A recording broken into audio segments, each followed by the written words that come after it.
नाज़रीन, बहुत ही अफसोसनाक और बड़ी खबर को शामिल करते हैं। और नाज़रीन, आपको बताऊं कि सिद्धार्थ शुक्ला को ना ही किसी ने कत्ल किया है और ना ही उन्होंने खुद सुसाइड किया है, बल्कि भारतीय मीडिया के मुताबिक उनकी डेथ वाक़या हुई है, जो उनकी मौत हुई है वो दिल का दौरा पड़ने की वजह से हुई है। इसी तरह भारतीय मीडिया के मुताबिक नाज़रीन, जब सिद्धार्थ शुक्ला के एक हॉस्पिटल में एडमिट करवाया गया तो वहाँ पे डॉक्टर हजरात का भी यही कहना था कि ना ही इन्हें किसी ने कत्ल किया है और ना ही इन्होंने खुद सुसाइड किया है। इनके गले में भी किसी किस्म के निशानात नज़र नहीं आए, उनकी पूरी बॉडी में भी किसी किस्म के कोई निशानात नहीं आए, बल्कि इनकी जब मौत वाक़या हुई है वो दिल का दौरा पड़ने की वजह से इनकी मौत वाक़या हुई है।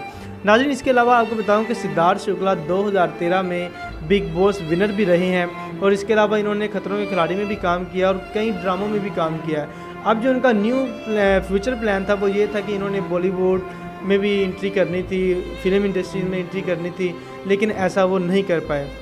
नाज़रीन, सिद्धार्थ शुक्ला और इसके अलावा आपको बताऊं कि सिद्धार्थ शुक्ला 2013 में जब बिग बॉस के विनर बने हैं, बिग बॉस के दौरान ही उनकी मुलाकात होती है शहनाज गिल से। शहनाज गिल से जब इनकी मुलाकात होती है तो इनका एक लव स्टोरी सी चलती है और उसके बाद वो आपस में शादी कर लेते हैं।